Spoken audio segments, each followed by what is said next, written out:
I'm officially a heavyweight. Again, I've said it before, but we'll go back and I'll explain what I do.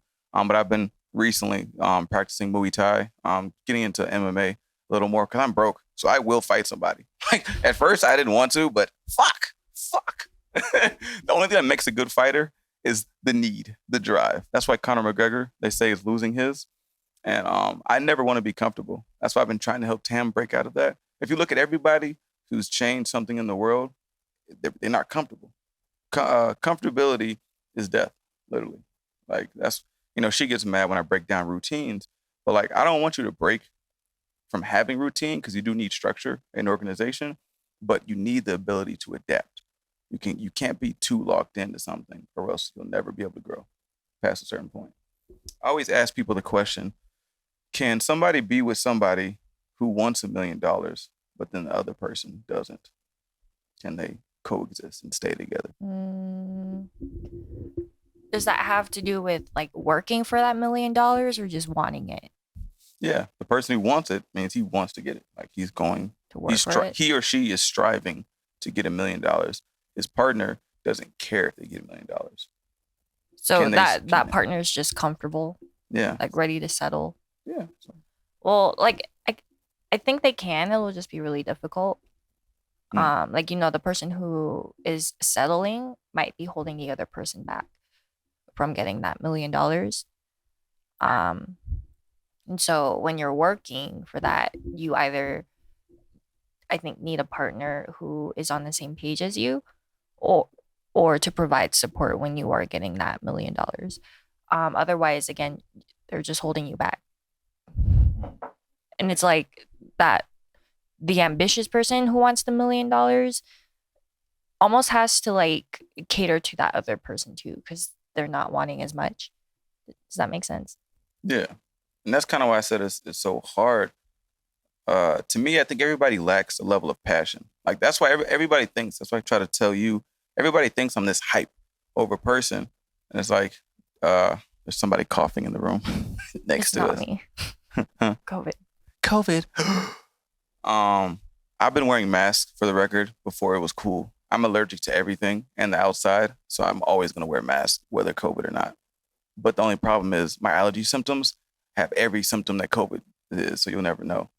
Every time I sneeze or have diarrhea, which is like every week, my mom's like, "Are you COVID?"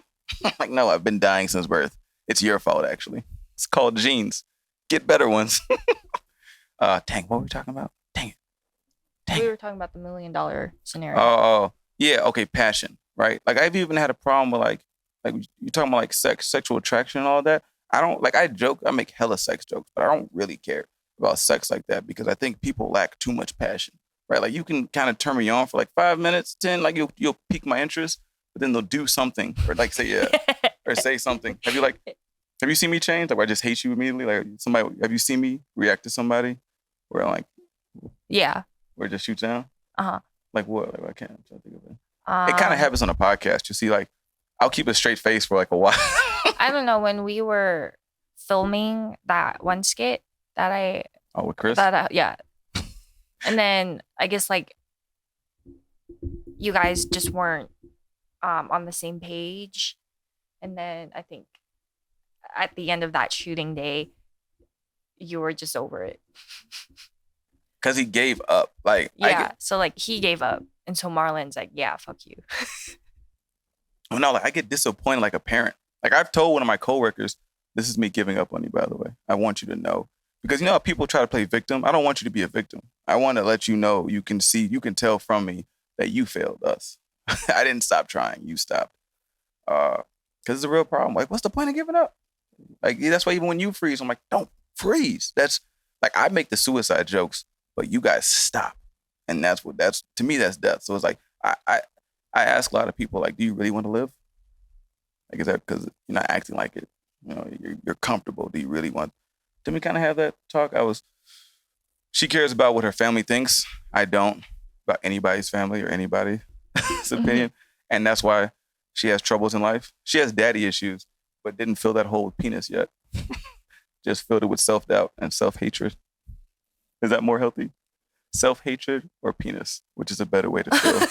Which is a better way to fill daddy issues? Oh, that sounds weird. No. I mean, it's cool. I got daddy issues too. I just filled my hole with hatred. Okay. Hatred. What did you fill your hole with? Oh, I'm not gonna answer that. We know what it is. Golden shower hours. In the future, I'm gonna make that my sound effect.